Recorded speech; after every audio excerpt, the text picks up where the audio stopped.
Ladies and gentlemen, please welcome your moderator of the next session, Tom Nuttall.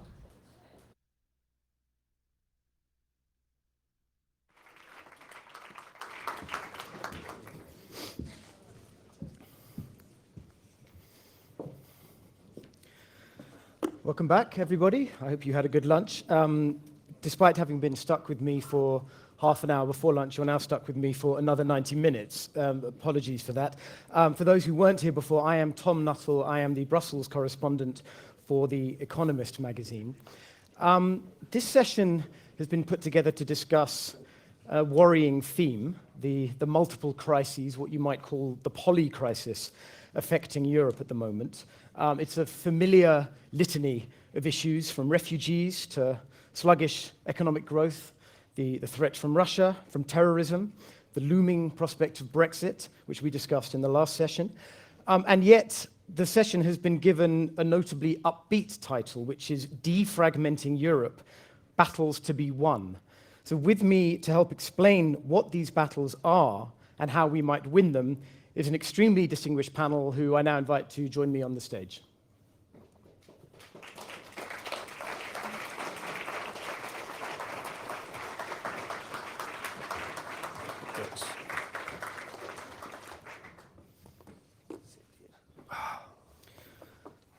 Thank you. So our four panelists, starting closest to me, we have the Foreign Minister of the Czech Republic, or perhaps I should say Czechia, Mr. Lubomír Zaorálek. Mr. Zaorálek took office in January 2014 after a distinguished period in the Czech Parliament. To his left is Carl Bildt, former Foreign Prime Minister and later Foreign Minister of Sweden, with a distinguished career in the Balkans, working both for the UN and for the European Union. To his left is Danuta Hübner, who is an MEP for the European People's Party, where she chairs the Committee on Constitutional Affairs. Ms. Hübner is a former Europe minister in her native Poland, and also Poland's first European Commissioner, where she worked on regional policy after 2004.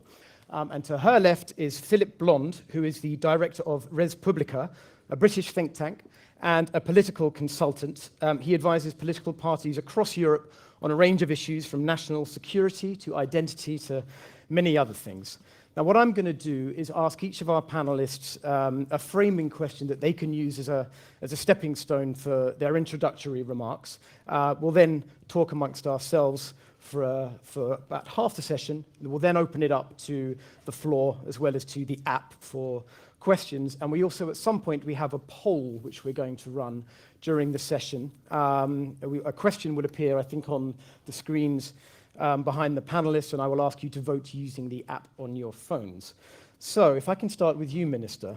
I read today in a fine publication called GlobSec Daily an interview with Anne Applebaum in which she said that the four Visegrad countries had made a terrible mistake in defining themselves as a group against refugees.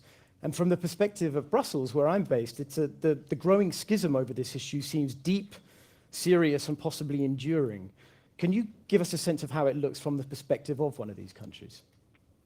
Oh, thank you for this interesting and very important question. I'm very sorry about this schism, if it is seen as schism between the East and the West. On the other hand, I see it more than a test, because I'm convinced that this comparison, which was made many times, we are not willing to show solidarity, is a bad metaphor and this mistake. Why? Because I'm convinced that during these last months, maybe Czech Republic and also other Visegrad countries maybe many times showed that they are ready to help, to assist, for example, to countries in Balkan and to Macedonia, Slovenia, Croatia, many others. Many times we asked maybe Greece government and others, they are proposing and offering help, technical assistance and humanitarian aid and many other examples. And what is the problem that maybe it is problem of management of this crisis. And I'm convinced that when somebody is trying to compare cohesion funds and solidarity, which is shown in this European strategy to post cohesion funds to some countries, and is comparing this European policy with this situation around migrants. It is totally mistaken, because it's impossible to compare the flow of people with the flow of money. If we are using money in Czech Republic, for example, building infrastructure, maybe I can give examples of, for example, German enterprises which are participating on it. And these cohesion funds are pushing economical growth in the whole Europe. It's something which is absolutely different than this migration issue.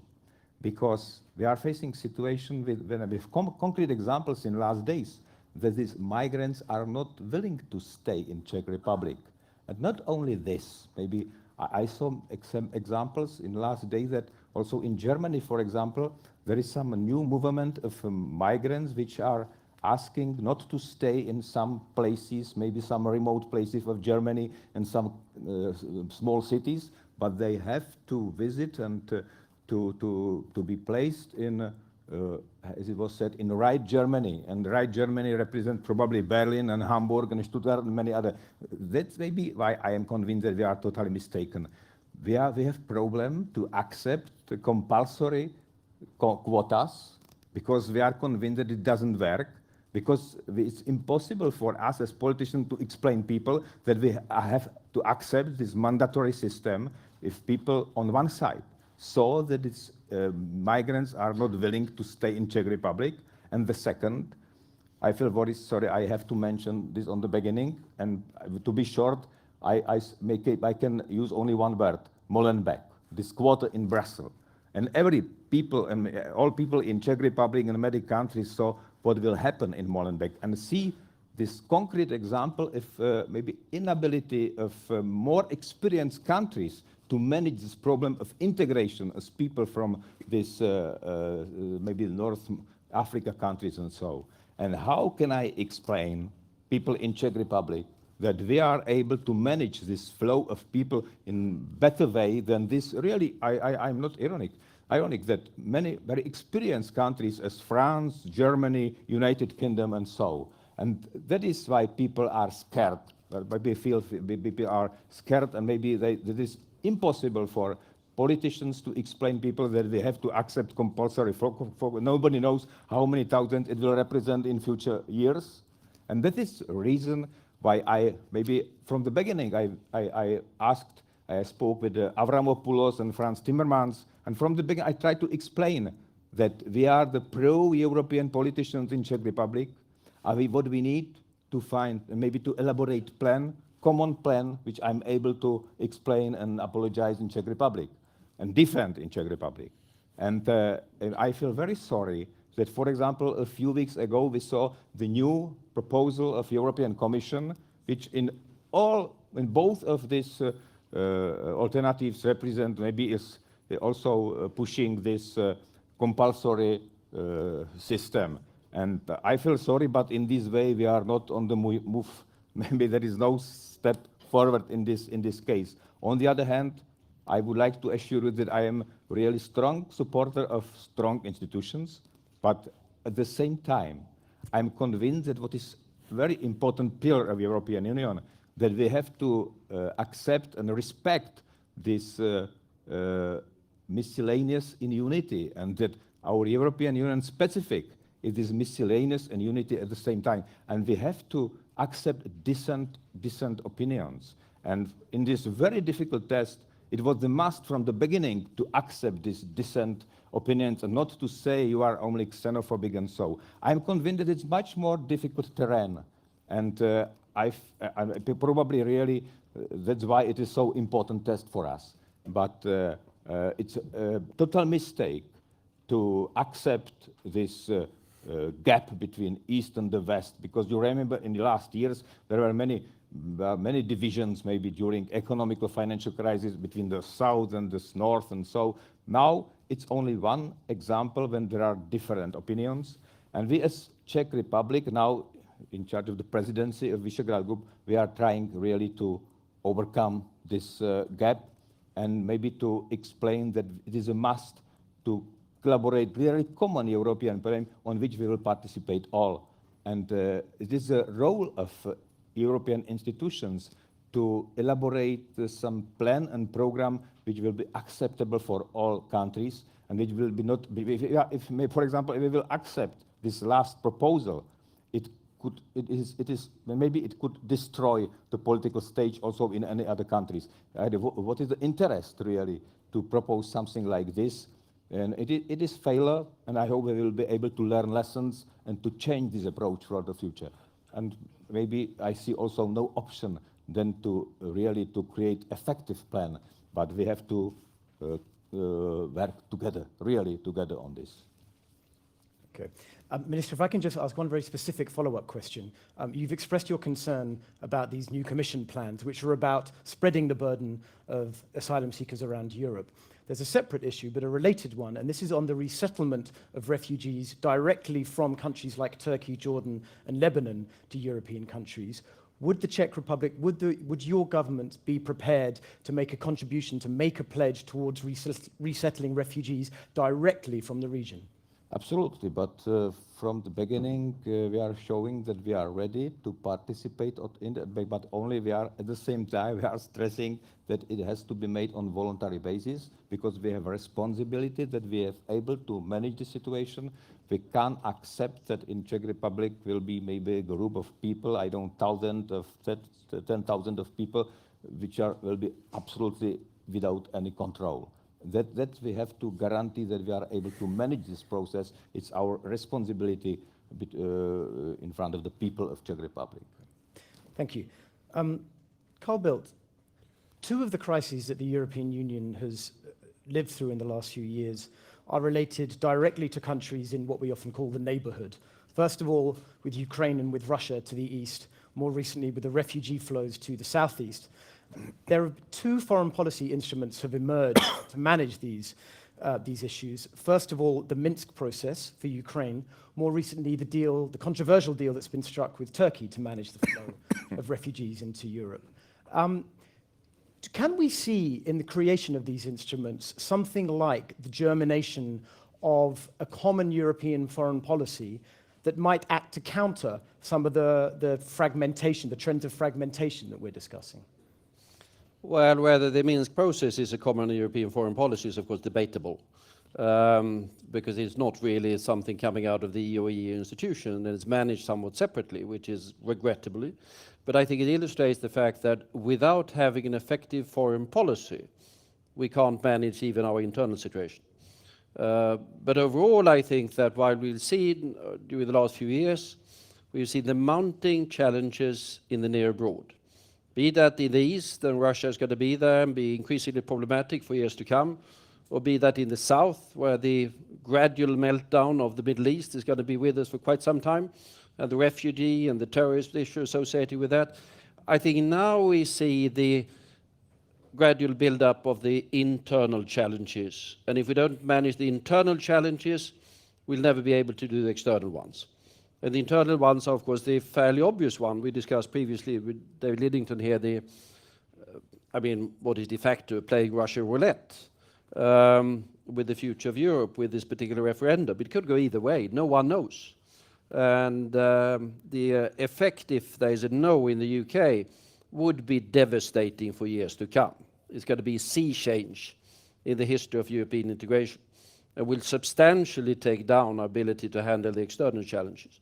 And the other thing is, of course, what we saw happening with the Dutch referendum, where we have de facto diktat by a dedicated minority directed against sort of policies that have been discussed and implemented for a long time. If this is allowed to continue without sort of proper leadership to take care of the internal issues, the political cohesion, the political leadership, then we lose the ability also to handle the external challenges, because they will not go away on their own, be that refugees, or be that Russia, or be that terrorism, or whatever it is. Mm-hmm.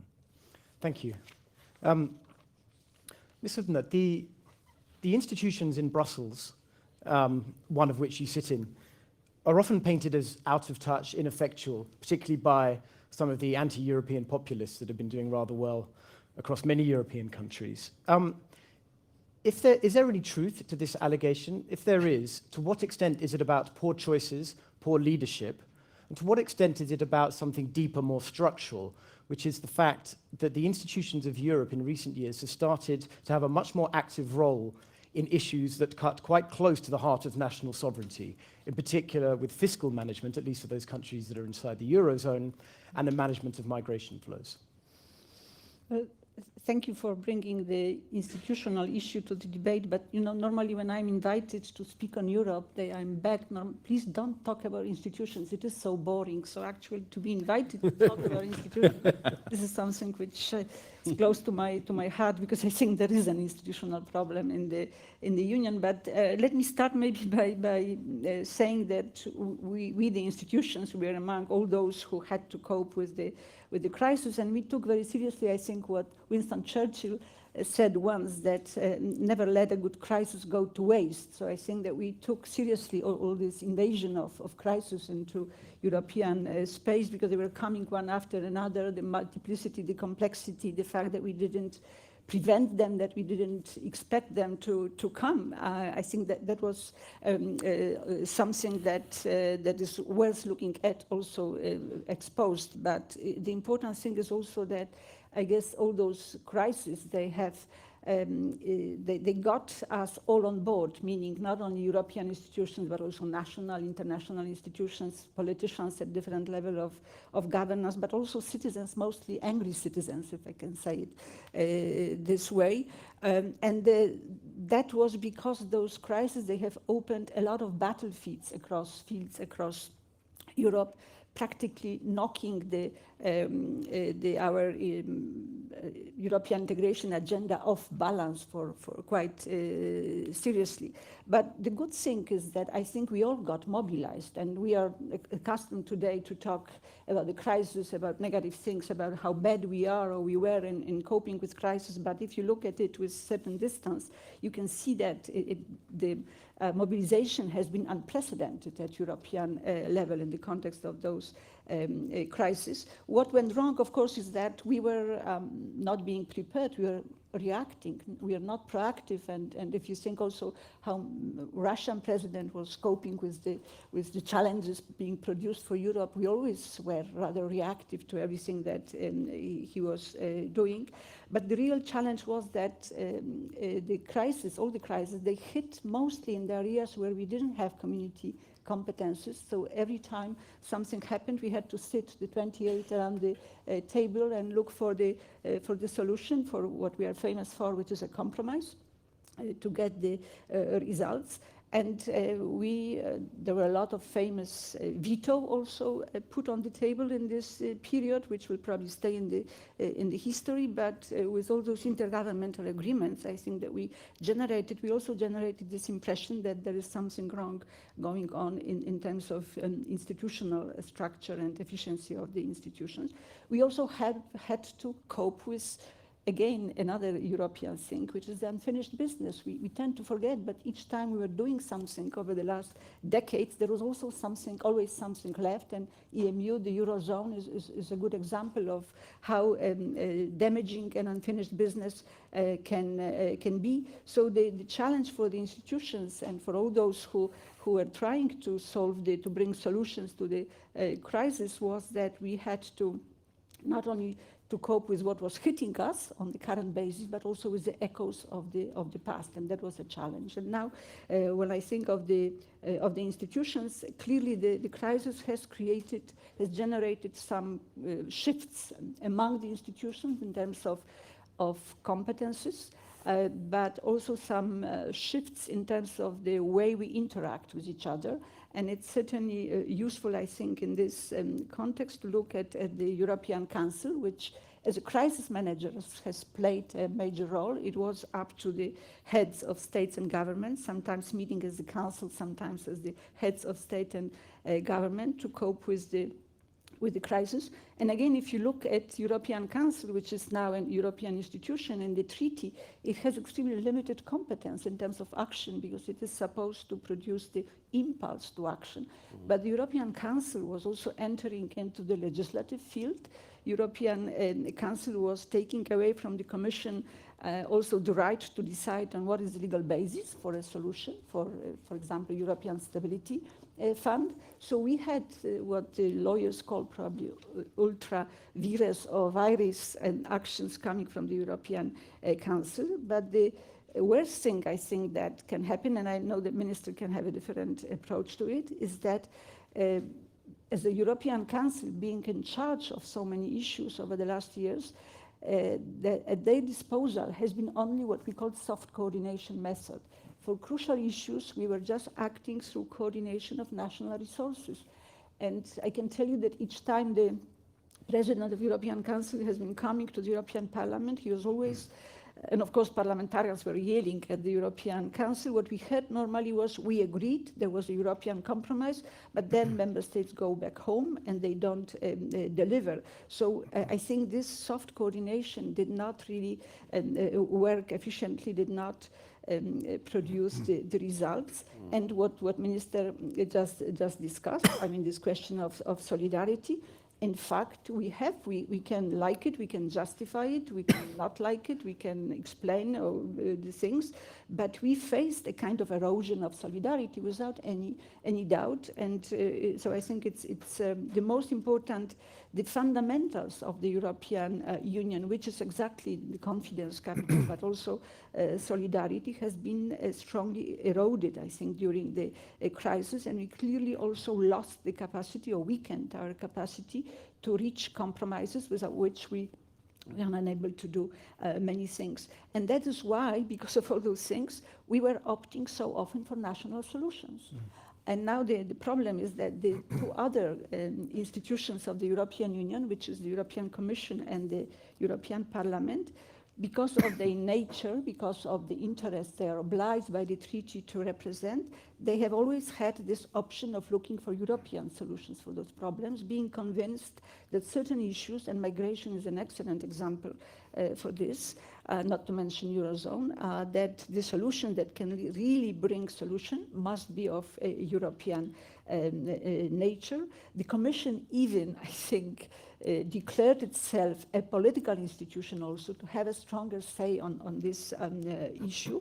And the European Parliament major fight, I think, was exactly to provide democratic legitimacy to all those solutions that come at European level, and strongly supporting European solutions.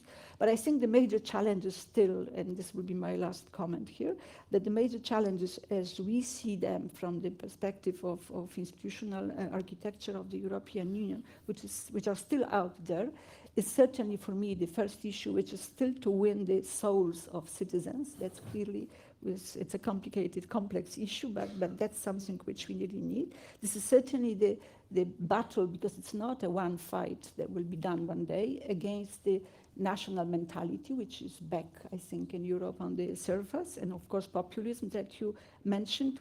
Our fight or battle for growth, it's still to be done, and this is a big issue.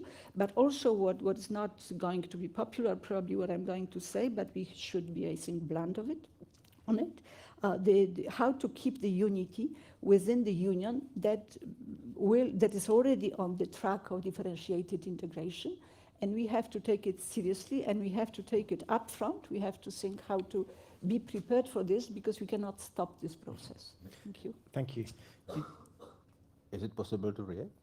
If I can just turn to Philip Blond, and then I promise I'll come to you directly afterwards. Yeah, It's okay. Thank you. Philip Blond, we touched upon this phenomenon that journalists like me like to describe, called populism. Now, something seems to have happened in many countries across Europe, at roughly the same time. The rise of insurgent parties, sometimes of the left, perhaps a little bit more often on the right. They are often upsetting the pro-European consensus in many European countries. Sometimes they make it very difficult to form governments. We've gone several months without a government in Spain, and now in Ireland it's also proving difficult. So I wanted to ask you, Is there such a is there a common thread running through all of these parties that we like to refer to as populists? And if there is, how do we explain it? No, thank you. I'm going to take the title of the section really quite seriously, and I'm going to suggest that there are several global megatrends that are hitting the developed world, including America, but Europe in particular, which Europe is not responding well to. I think, first of all, the first remark to talk about is globalization in its economic dimension. It's very clear from multiple sources of evidence that initially in the 70s, globalization worked for people in the developed world. We got cheap consumer goods, we created new customers for our more advanced goods. It all looked relatively benign. Now globalization is going to quite an aggressive phase, and it essentially has taken out working class people from any form of economic security. Globalization harms working class or low and medium skill workers in the developed world quite dramatically. It sets them up in competitions against workers globally that they're predestined to lose. And many areas in Europe are still living with the consequences of people being put out of commission and have never ever recovered. My home city of Liverpool is but one example, and there are many across Europe. What has actually happened, and this will also happen to the middle class, if you also look at what's happening with things like development of technology, allied with globalization will expose middle class people to the forces that working class people have experienced. Take, for example, big data. Big data is a far more efficient diagnostic tool for medical problems than doctors, not least because big data can absorb all of the recent innovations, every academic paper, hundreds published every day, and they have a much better diagnostic outcome than doctors. So this means technology, allied with globalization, is also going to impact middle-class people. So if globalization is the truth of our times, what it actually means for our populations is if you're a waged person, waged life will not deliver you stability and security. And actually what is going on, if you look at the world, is something I would describe as almost an inversion of property. So capitalism, and those who rightly argue for capitalism, need to argue for a wide distribution of property, an ability for all to have assets other than wages, and the ability to enter markets and trade. What we're looking at, and this seems common to both democracies and non-democracies, is the creation of oligarchical outcomes, the creation of monopolies that are not challenged, and the creation of vast amounts of assets. The Panama Papers has embarrassed politicians in both at the East. Well, it hasn't really embarrassed politicians in Russia, but it's embarrassed politicians across the world. So what we've created then is almost like a rentier economy where those who don't have access to these assets are no longer economically stable, and standards of living are under threat. If you look, for instance, at the global share of GDP that goes to labour as a proportion, that's been static or falling, depending where you are, since the late 1960s. And we have not been able to push European workers up the high value chain. We have not been able to tackle the productivity issue to enable them to gain more of the pie. The second trend, which is more complex and diffuse, but therefore more profound, is the idea of, so if economic monopolization has happened on the watch of economic liberalism, so we've had an argument for economic liberty that I agree with, but the consequences have been oligopoly. If, on the other hand, we look at the arguments that we do for social liberalism, it seems that this was also something that we should embrace. But the primary proxy for that is something like migration. And what migration has created is the importing of minorities, often hostile minorities, into the heart of European polity, and an inability to create structures of integration. So the Molenbeek point is, I think, a point well made. And we have tried to integrate on the basis of multiculturalism that has been an unprecedented and a complete failure. What we have done is we've said, actually, we as Europeans don't have our overarching normative values, we can have a whole range of values, and we've essentially created separate paths to development that have created cultures within our own societies, within our own societies, that do not support our societies. And populist and working class people recognize this, and by and large, the elite that governs us does not recognize this. And this is part of why we've created this massive insurgent politics. Now, I'm a pro-European. You know, that's an unusual position, and we should be cherished and valued to have English pro-Europeans. And I'm a pro-European because I do believe in Western values, and I do believe in the Western legacy. And I think the greatest problem that we have is we can't really articulate what Western values are anymore. We can articulate some of the consequences of Western values, human rights and liberty, but rights by themselves are not an account of values, because rights don't tell you what is right. You need a prior discourse on your value set in order to produce rights, in order to decide between rights when rights conflict. And we are simply absent from that discussion. So what we've produced is a culture that is now incapable of forming normative values in the face of the crisis that we face. So what happens? Well, what happens is what is happening. People go to ever more primitive ideational forms. People go to ever more primitive forms of association. What are they? They're racial, they're ethnic, and they're geographic. And if you actually look, at the polling company I work with across Europe called Motive Action, and they do long-term value-based polling, and I do a lot of value-based polling. Largely speaking, we split the European population up into 5 sectors, you know, cosmopolitans, conservers, achievers, challengers. There's a strong matrix behind them, they work. Europe has been run by the cosmopolitans. They have been the people in charge. And they are no longer in charge. All of the forces are now pushing everybody else into a values corner that's about belonging, that's about control. The appeal of nationalism is very strong because nationalism creates a way in which we can create and share common values against perceived threats. And what I fear is that Europe is now not equal to the threats it faces. It has economic turmoil, it has social turmoil, it has cultural turmoil, and now we have the threat of Brexit. We've got a terrorist situation in the south where our own institutions, including NATO, are perceived, emphasis on perceived, as not being able to commit and form an answer. Our leadership seems out of step with the reality. So, of course, people are going to go protectionist and nationalist.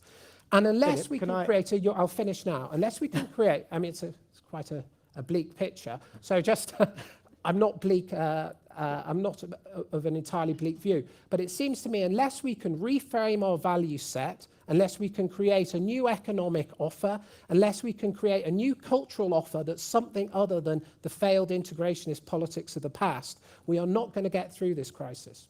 Thank you. 2 of our panelists wanted to make comments, I think, in reactions to what some of their colleagues had said. So we'll do that, and then I think probably we'll turn straight to the audience after that. So first of all, Minister, please. Yeah, maybe it was too much said during this, but I would like maybe to react mainly on the discussion about institutions and weakness of European institution and what should be done. Maybe I'm convinced that it's not boring. Maybe it's very interesting and very important now, maybe to clarify what does it mean, this weakness of inability to react quickly on crisis, and it is all this is repeated many times, and maybe it's important to clarify what does it mean. For example, when we are speaking about strong institution, what does it mean to have strong institution in Europe?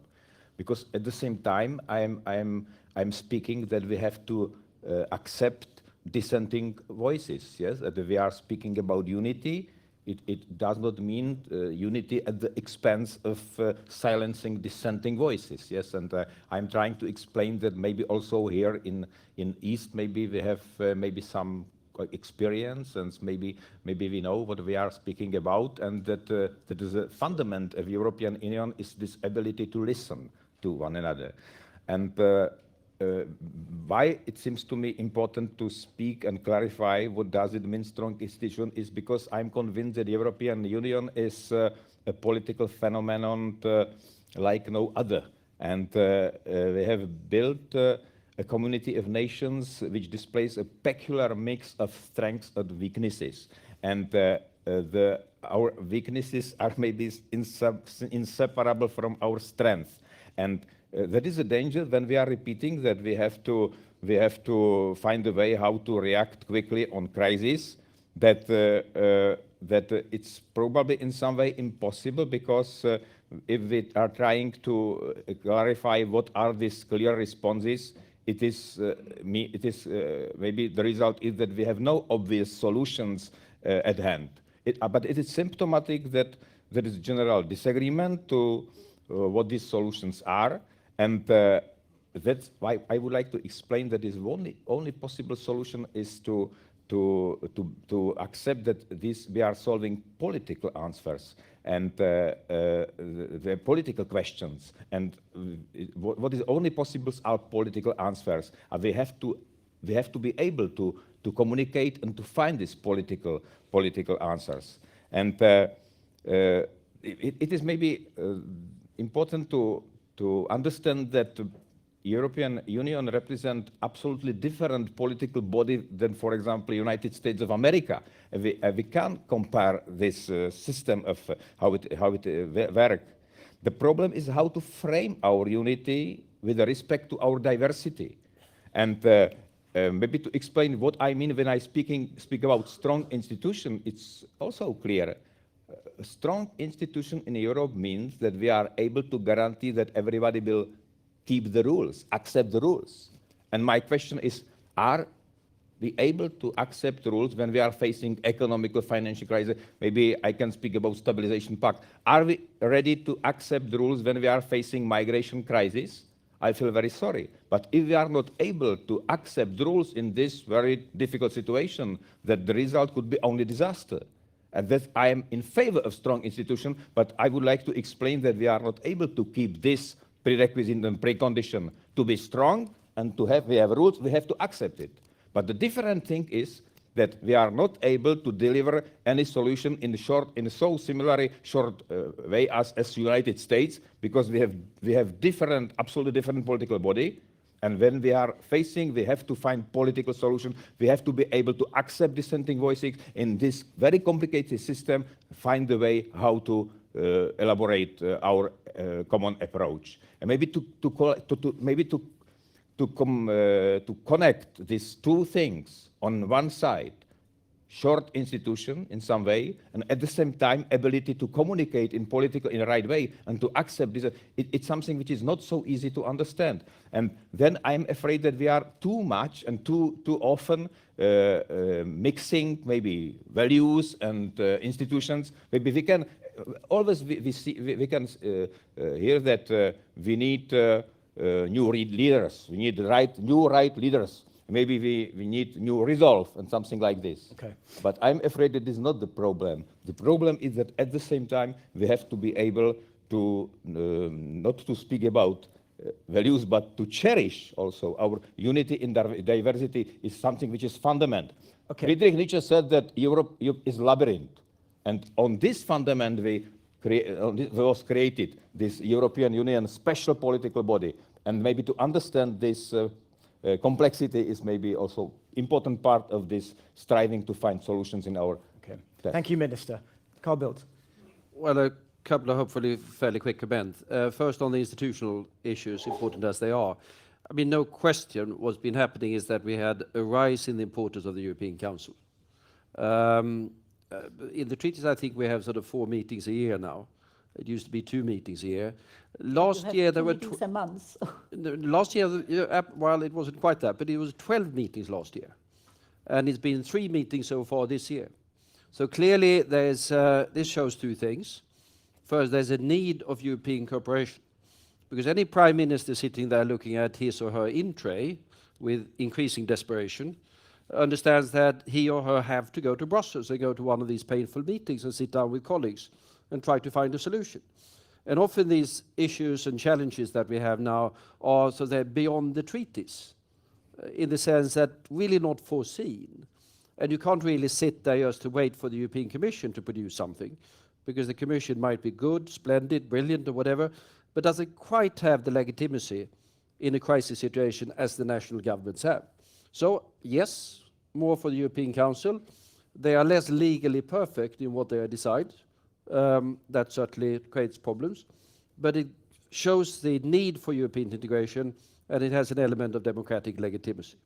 Second, on this broad brush, what's happening in the world, I can only say I disagree. So we can have a lengthy debate on that. Just on 2 points. It's very popular to say that globalization at the moment is creating sort of middle class in trouble. Yeah, well, true, to some extent. I would say less than it used to be. I mean, you can talk about Liverpool. That was a long time ago. Liverpool was the center of the world. That's happened a long time ago. Look at the industrial transformation that we've had during the last 50 years. People moving out of agriculture, moving out of forestry, if I take Northern Europe. Do we have an industrial working class in Sweden? Hardly. Hardly. It's gone. And if we look at Stockholm today, you know what is the biggest profession in Stockholm? It's programmers.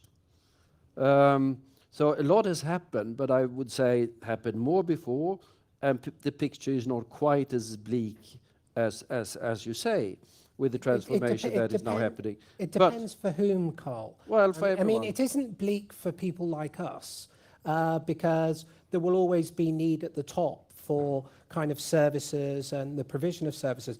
But your point about computing is exactly something that will be encoding, that will be vulnerable to globalization and will move abroad. No, true. I mean, you know, if you want to be a woodcutter in Sweden, it's a bleak future.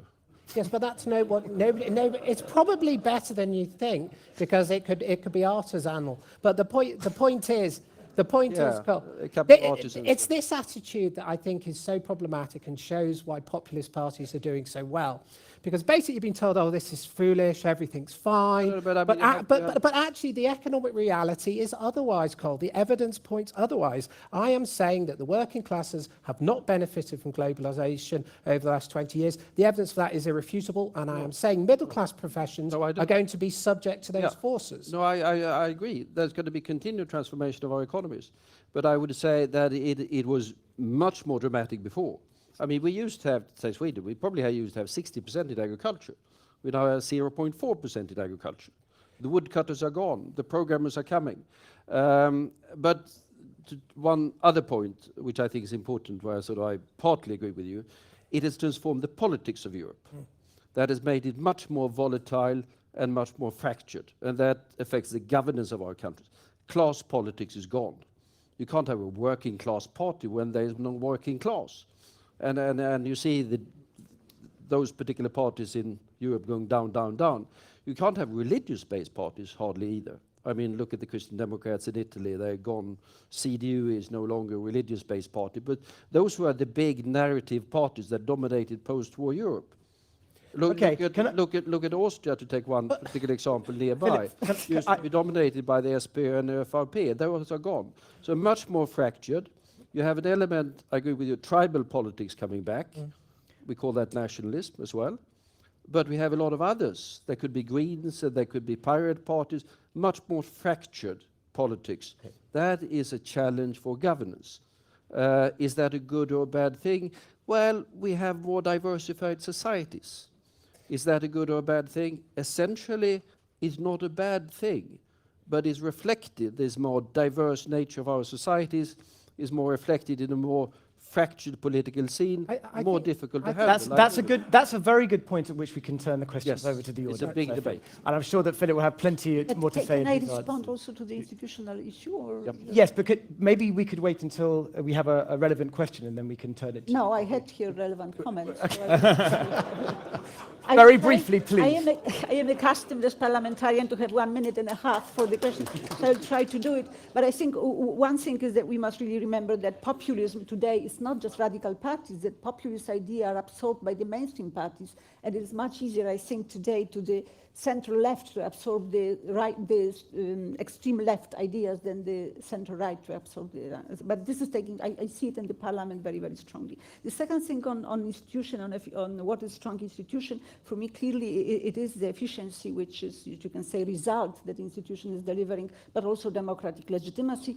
And Carl, in case of the European Council, it's not at all democratic legitimacy that is so clear here, because it's not General Affairs Council open to the public that is preparing the meeting.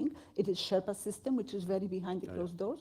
And it is in very few, probably 2 or 3 European member states have the tradition that it's also Prime Minister before going to Brussels goes to the European National Parliament. It's only ministers for the Council of European Union. So that to make it clear. Now, leadership, in my view, my general reaction, leadership, in my view, is not to be with the crowd or to follow the crowd. It's really to get ahead of the crowd, to face them, and to tell them, no, the direction is different, and take for this responsibility, and then, of course, lose the elections. But this is something which we must really remember. And I think the last thing which I would like to say is that I'm not saying that institutions are weak today, but the institutions are responsible for much more important issues that have impact on the life of the citizens, on the well-being of citizens, but also on everything that you mentioned here. And the institutions are not prepared to do this. And this is something which we have to reflect on it. We need new check and balances that would take into account a lot of issues that you mentioned, which we don't have. Thank you. Okay, now I think we're going to turn it to the audience. So who would like to start with a question about Swedish woodwork or anything else? Sir, in the front, if you could wait for the microphone, and please keep your questions very brief. Alan Riley, Atlantic Council. And I want to come in support of Philip Blond on this, because one of the points which I don't think the European political class and institutions have really dealt with and appreciated in terms of the impact on the working class across Europe is the way they have freely been willing to accept the Chinese approach to so-called free trade. I mean, one of the issues which has been raised recently is, of course, the steel tariffs and the impact on steel. But there is a huge bigger issue here. This is not about protectionism. This is about the recognition that what the Chinese state party system and its control of the state banks and state-owned enterprises have created is a kind of phantom market where you have the state banks providing state companies with capital which would never be provided in a market economy, which have then generated huge amounts of capacity, which is then dumped on European and American markets. And takes out all the jobs. And takes out all the jobs. And we've done nothing about that, nothing in any substance. And okay, you could argue some of this fault with this is George Osborne at the moment because he's not supporting EU anti-dumping reform. But it's well before George Osborne. We have allowed over 2 decades this to happen. We have not recognised that they're not actually playing the game of free trade. And it's not just steel we're facing now. We're facing the same with chemicals. We're facing the same with coal. I mean, the coal capacity may well make it absolutely impossible to run any form of sustainable, effective climate change regime. And there is no recognition whatsoever of this at EU level. Do we have a question? Yes, I have this point. And the major element of this which is coming up is the market economy status, that giving China market economy status. And it seems to me if you do give market economy status, you are going to empower the populists across Europe. You're going to turbocharge the extreme left and extreme right to a point at which, never mind Brexit, that alone could break the European Union. That's my question, whether you agree. Good question. Now, who would like to answer it, except for Philip, because you agree with him? Who would like to respond? Seems a little unfair. But Well, I won't go into the market economy status because that's to a large extent a sort of fairly legal argument, and I don't know all of the details of that. I forgot the details that I used to know. But the overall, the overall approach to it, when you said that we have adopted the Chinese version of trade, I would argue, in a slightly longer perspective, it's exactly the other way around. China used to be, you remember there was something called socialism. It used to be socialist planned economy. We They forced themselves by failure into adopting market economy. We said to them, you have to go into WTO. They were brought into WTO. That has forced an enormous transformation of the Chinese economy. Not enough. I mean, they are not full there. I agree with you. Subsidies, the coal industry is most probably massive. They're not the only place in the world that are subsidizing the coal industry, has to be said. Even Germany could be brought to court, I guess, on that to a certain extent, although less than it used to be. But the overall trend is, of course, in the other direction. I wouldn't necessarily say that there aren't any problems with China or with Russia or with Argentina or with Peru or with others. But the fact that we have managed to set up a system in the WTO where we are able to trying to enforce market economy rule is a big victory for primarily Europe, I would say, because we are the big global traders, and the economic success of Europe is global trade. It was when we started to trade around the world that the rise of the West and the rise of Europe started. And now, when the rest of the world is starting to trade with us, yes, some problems, but let's see the success part of it in historical terms, rather than focus only on the fact that there's a steel crisis in Wales. Okay, I think just before, we have a polling question which I think is about to appear on the screen, and you will be able to vote using your GlobSec app. Can the EU survive Brexit? Option 1, yes, Britain's absence will speed up EU integration. Option 2, yes, but it will be weaker and looser. 3, not in any meaningful sense. If I can ask you to take out your phones, choose your favorite option. In the meantime, I think we have another response to the previous question. I would like to respond also to this market economy status for China, because this is one of the most important issues today in Brussels. And as you know, the Commission is in favor of providing this status. There is a lot of discussion on this. I understand, I follow largely what the way of thinking that Carl Bildt has just presented, but I would just like to add 2 things. One is that if we finally agree to give this status to China, this will have to be under the condition that they will make a commitment to provide all the data we need. Because the problem with China is that you cannot really do the calculation of the price, of the adequate price, because they never provide the data. But the other thing is that I remember all those efforts that we were over the years to provide, to launch against China the anti-dumping procedure with regard to the shoes. And then you know very well who was protesting against this. All the European investors who have their factories in China and who in fact are those who are behind the production of the shoes, which we then want to penalize through anti-dumping procedure. So I'm not sure where we will end up with steel, whether this is also the European investment there, which finally at the end of the day we will have European investors in China fighting against European investors in Europe in the steel sector against this system of market economy. I'm just telling you that there is a lot of ambiguity about that, but the discussions are ongoing. We can talk later on this, but okay. There's no sense to have more time. There is a need for reaction here, but... Thank you. I think we have the results from the poll. I'm told that 50 of you voted, which is wonderful, and it looks like we have a very clear winner. Yes, the European Union will survive Brexit, but it will be weaker and looser. Who would like to follow up with a more optimistic take? I had a question, I think, towards the back there. Yes, please, sir. Wait, if you can wait for the microphone. Yes, I'm Konstantin Egetz from Moscow, and I have a question to Carl Bildt. When you said that, yes, the societies have become more diverse and no one can have religious parties or nationally based parties and so on and so forth, may all be true, and as someone who's a descendant of a steel mill engineer from Strängnäs, but there are no steel mills left, I accept that.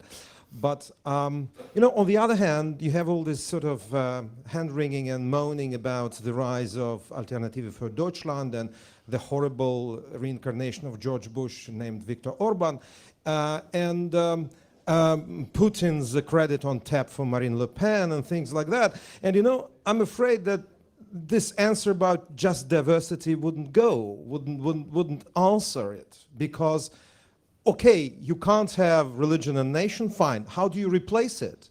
Not to moan about Putin and the rest of them, just wait for the Chinese, tapping into what seems to be a very real political phenomenon.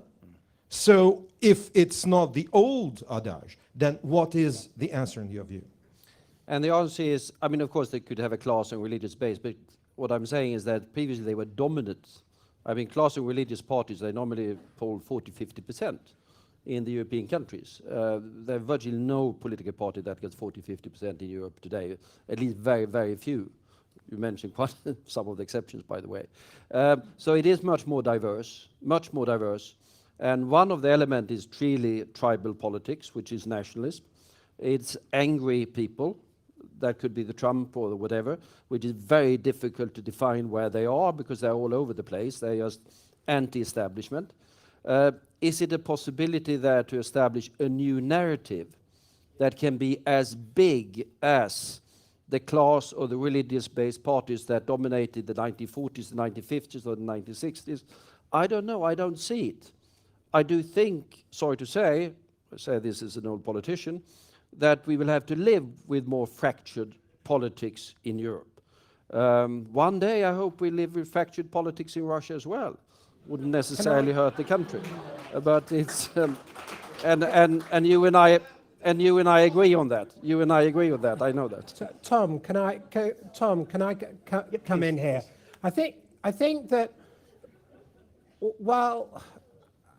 I think Carl's view is the view of Europe from a successful Scandinavia. And I don't think it's a view of Europe from the unsuccessful Europe. And I think, of course, it's true that old forms of protest movements, be they religious or working class, have broken down. And of course, it's true that we now have a mass community of disaffection. But the nature of time is nothing stays still. These communities of disaffection are coming together, and who will win the future is the person who creates a concept that can gather them.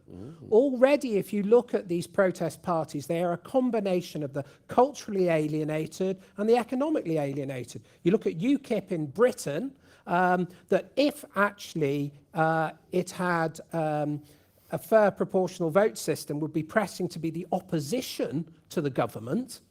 Think how big that would be. It's composed of working class people who've lost out from globalization in the 70s and 80s, often in seaside towns like Liverpool, which I know you can laugh at, but the point is they have lost and they don't want to lose anymore. And cultural, well-off people, often in the country, who fear that things like, for example, the Islamicization of Europe, and they've come together. If you look at Trump, this is why I find this a very provincial and outdated view. Where do you think Donald Trump has come from? Donald Trump has come from a community that is angry, and what I don't think Carl can explain is this anger. All he can do is say they're angry, they're fragmented. This isn't enough. You have to explain why, and a successful politician will form a concept, and we're in the moment of transition. Now, what I fear is that what will capture them is nationalism. And if that happens, we're all in trouble. And what I would like Europe to do is to create something that can speak to these needs, not dismiss them, but speak to them. And that's what I would ask of colleagues on the panel. Thank you. I have a long list of questions to get through. If I can ask you to keep your questions very brief, same to the panelists. I think I had a woman up here. Yes, please. Thank you. Carrie Buck, Canada's ambassador to NATO.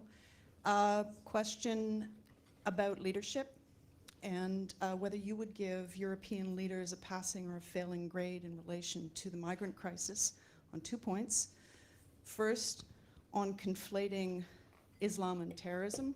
I note that the recent attacks in Brussels, Paris, and Canada, our case, it was recent converts. In Brussels and Paris, it was a second-generation criminals.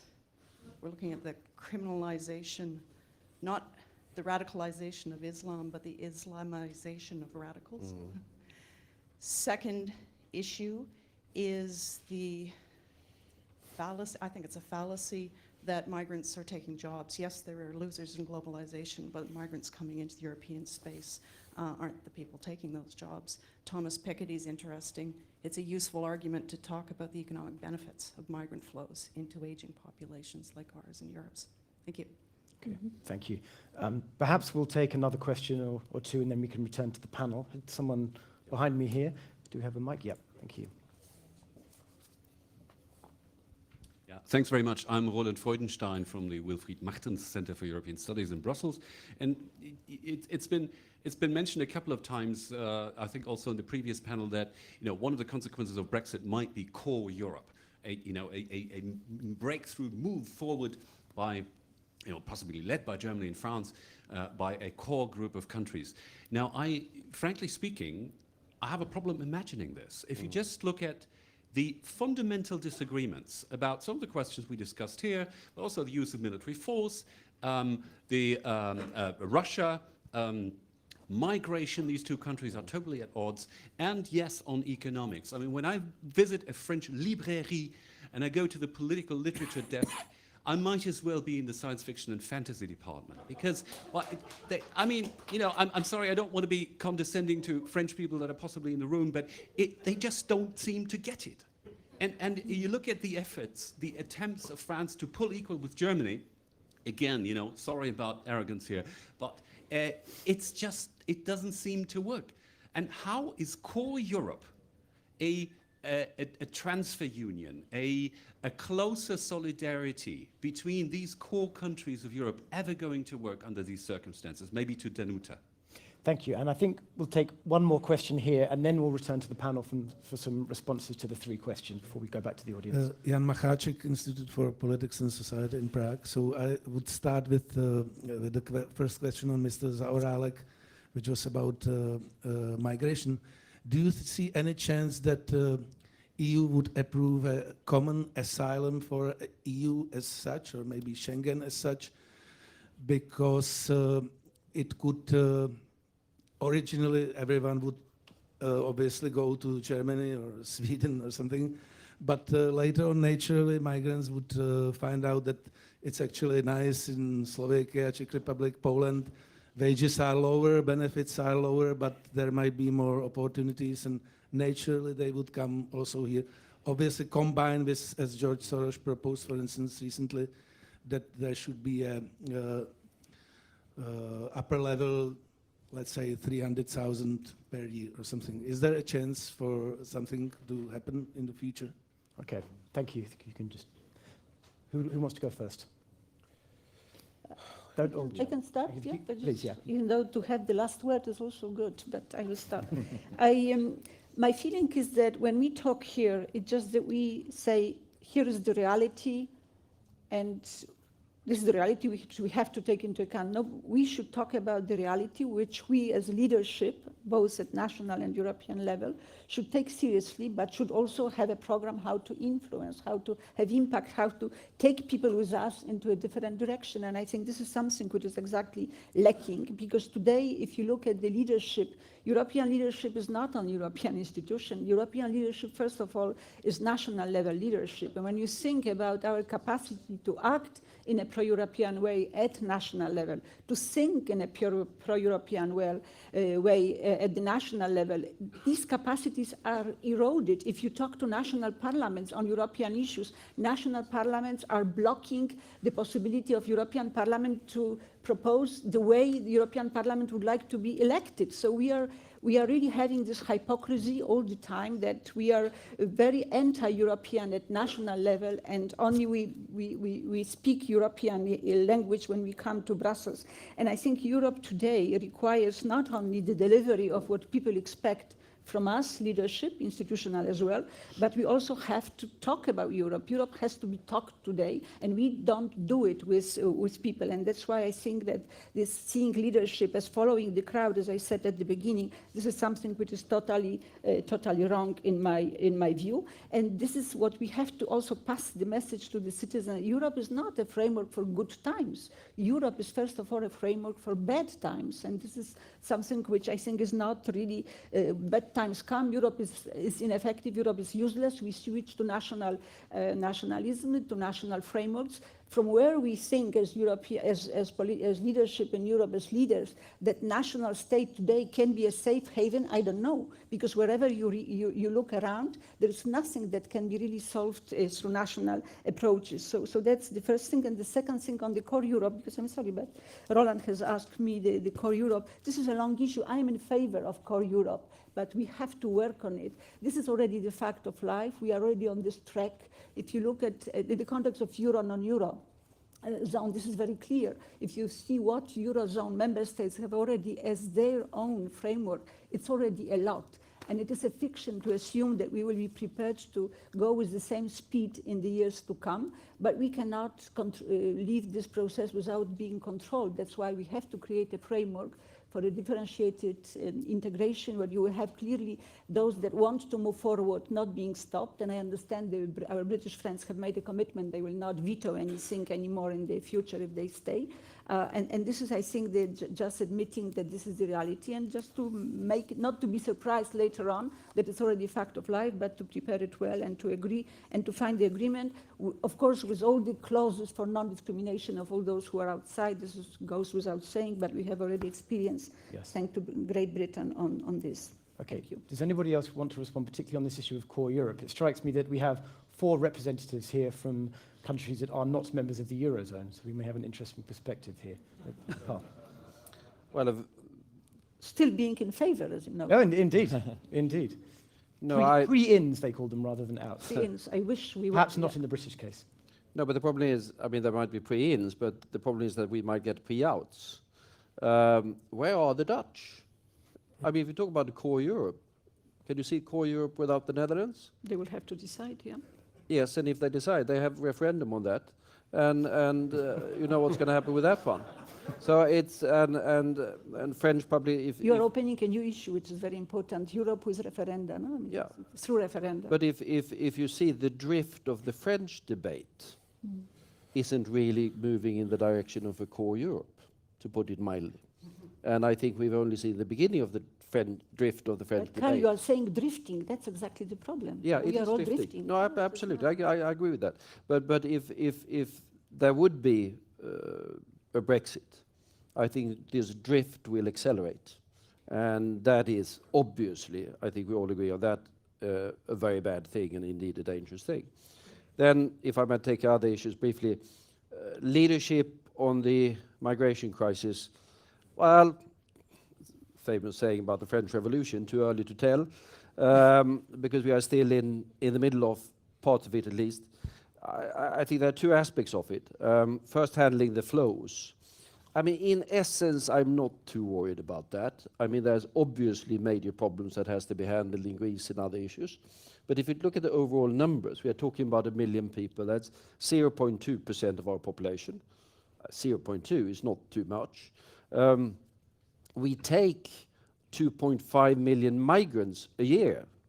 Now that happens to be Americans and others, but we have a constant flow in and out, which is far bigger than most people are aware of. So numbers in themselves, not necessarily a major problem.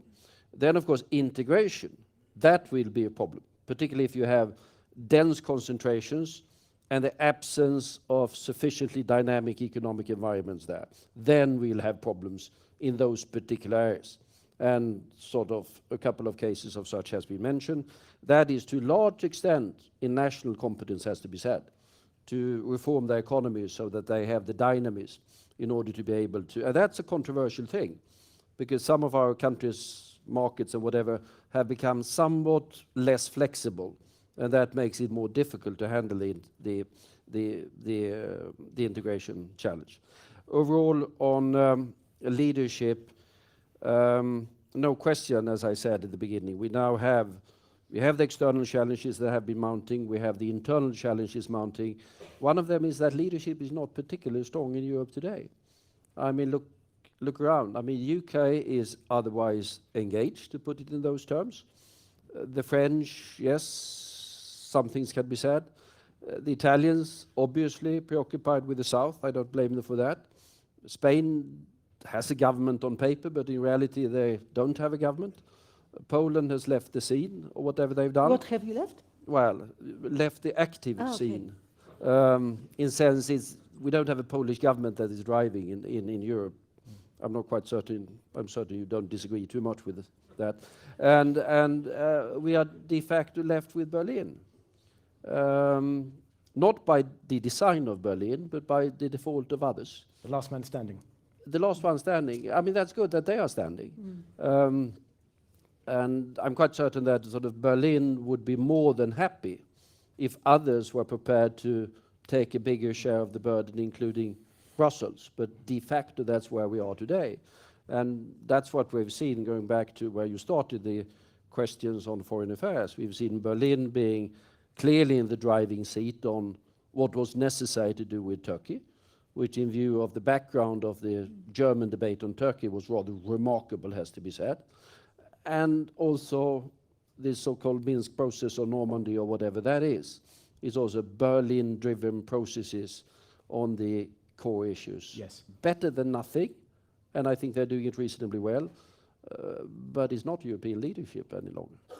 We have only about 10 minutes left, so I want to go back to the audience. I promise I'll come to you first, Philip. And we had a woman here who had a question. Yes, please. We'll get to it.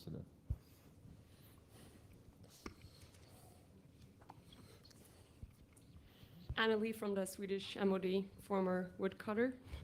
But you've given up. See how well you're doing. You're working class, yeah. I told you they'd return, but in a more artistic form. This is for you, Carl, on resilience. Do you think the European Union is resilient on hybrid warfare from Russia? And will we be so in the next 5 years? An honest answer. Are we resilient, and will we be so in 5 or 10 years? Yes or no? It's not really no, I mean, you have to divide it up between different things. Are we, or are respective countries, are they able to handle, say, a Sloviansk, to take that in the Ukraine context? Yes, I think there's a better willingness to do that. Are we sufficiently able to handle the cyber challenges? No, we are not. We are not in the vicinity of being able to handle the cyber challenges. Are we able to handle the information warfare part of it? Well, I think there's an awareness of it that has been increased, but we are not sufficiently ready to handle that. So you have to break it down into different components, and the positive things that you can say is greater awareness of the issue, fine. Some things have been done, fine. Much that remains to be done. Okay. Philip, and then we'll turn to the Minister. And I think we probably only have time for one more question. Look, I think the point raised by the Canadian representative on leadership is very important. But I think the most important leadership question is a conceptual one. What we don't have, in my view, the first order of warfare now is symbolic and cultural and conceptual. And what Europe doesn't have is a very strong account of what it is fighting for. What Europe is, if you like, risks being an empty concept that can't correspond with reality. What I've heard from the panel so far is that the anger of the populations is inexplicable, is irrational, and they should just get with change and embrace it, and all will be well in the end. And I think this is what is worrying. The question, for instance, on migration needs to be answered in the terms that people resist it. People fear Islamic migration because they fear that we are not capable of integrating with Islam, right? That is not necessarily a fascist or a racist position. It is a legitimate political question that multiculturalism has completely failed to answer. So though Carl is right, it's 0.2%, but history is made by minorities. The history of the world is the history of minorities. And small minorities that do not buy into overarching concepts can destroy commonly held value systems. And it's unfortunately, because we're religiously illiterate and we don't understand religion, we don't understand the dangers that we face. The trouble with Islam isn't that something like ISIS is a perversion of Islam. The really frightening problem is it's a legitimate interpretation of Islam. If you understand Islam as literalism, then ISIS is a literalist interpretation. So what we have to do is then induce and create a form of, in dealing with Islam, for example, that actually tries to break with literalism. Now, that would be an integration that could create peace, but nobody's talking about it. Nobody is talking about it. And people are right to be suspicious of a conceptual, of an elite that argues for migration and tells it not to be worried, because they're right, it is worrying. And if we haven't got something to replace multiculturalism that has failed, we shouldn't do it. Thank you. Philip, Minister, if I could ask you to be brief. Thank you.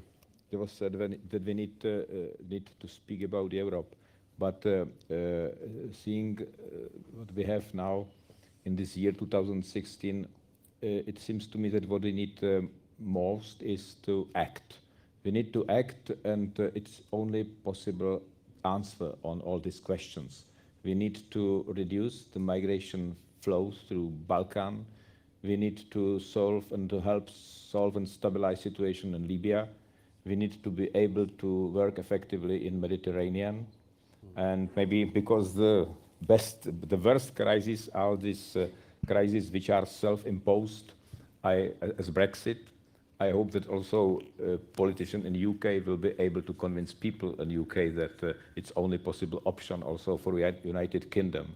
And also maybe speaking about all these other issues, maybe everybody knows that we need resilience in our countries, and I'm convinced that the fundament of this resilience is also this social cohesion. And I agree what was said maybe also during the discussion, that Euroscepticism is very often only the result of situation when European project is scapegoat for all these people which are disaffected, which have this feeling of no prospect and no perspective. And it is something concrete which should be done. Maybe also in this, you are right that the main, maybe the very important is conceptual answer.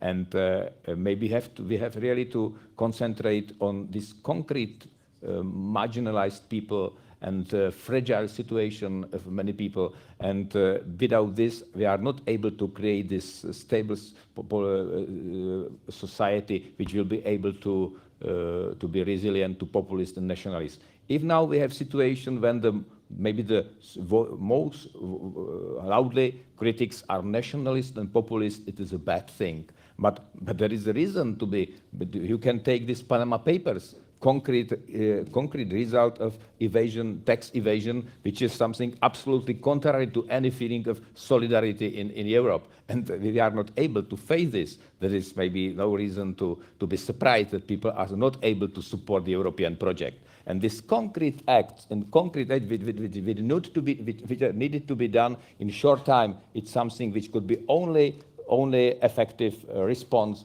on this issue as a European institution. Yes. And so, and maybe to speak in asylum procedure. Also in this, I'm convinced that we need cohesion also between European states, and this social cohesion, a cohesion between states, a more balanced situation is also prerequisite for discussion about common asylum policy. It's also prerequisite and precondition for common approach in this field. Okay, thank you. I'm going to go for a very quick final question to Milan here in the front, and then we're going to go back to, we have less than 5 minutes left, so please keep it brief. Thank you. Milan Nič from CEPI think tank, or from now on GlobSec Policy Institute, Bratislava. I want to connect in my question two things: the voting that we had on Brexit and the paper that was distributed on your seats before this session. It's part of our monthly blog series funded by the International Visegrad Fund, in which we turn to young and upcoming thinkers on foreign policy in the region with one question. And question for this conference, for this panel, was whether the Visegrad leaders, the leaders of the Visegrad countries, should be concerned about a fragmented Europe, and whether there should be a sense of urgency at the top of our governments. And what picture they see and what position a weaker, a looser Europe would bring to our countries and our region. Mm-hmm. So as they try to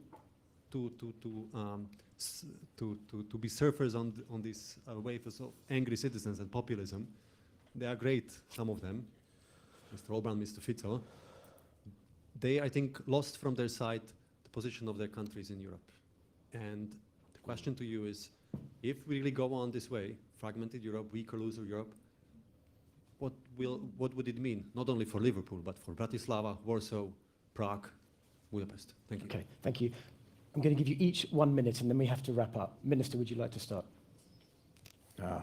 Fragmented Europe was one of the main disasters for the future, because we remember very well this situation in 1938, when our president Edvard Beneš was not able to cooperate and communicate with any partners in big countries and big powers in Europe in 30s.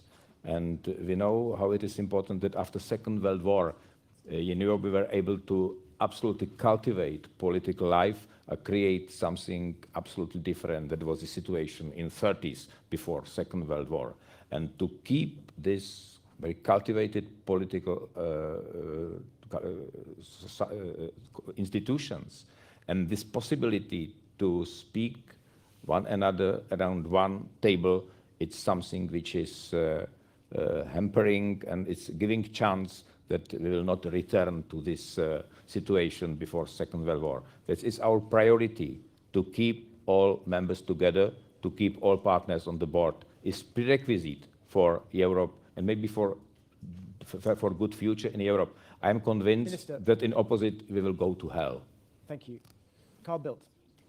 Well, we will have, as we discussed, more fragmented political landscape in the different European countries. That makes governance of the different nations more difficult, no question about that. But the fact that we have, to go back to this, that we had 12 European councils last year, if I would be worried if we only had 2 or 1. As long as we have a situation where the prime ministers and the presidents feel that they need to go to Europe and talk to each other and find solutions, then I think the trend, in spite of the difficulties, is going to be towards increased, if not integration old style, but cooperation to prevent the fragmentation, which I agree with will not take us perhaps all the way to hell, but in that general direction. Okay, thank you. Ms. Hübner, please.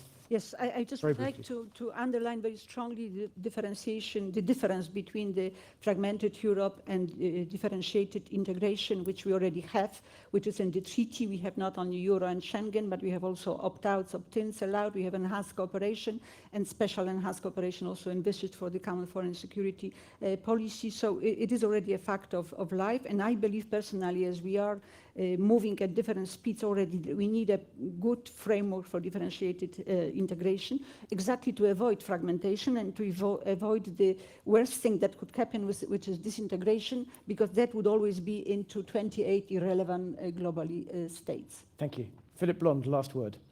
I think that unless we get a new conceptualization of the problem at the European level, unless we recognize that the policies and the answers that we've been advocating derive from the 1980s, and that we're in a fundamentally different paradigm.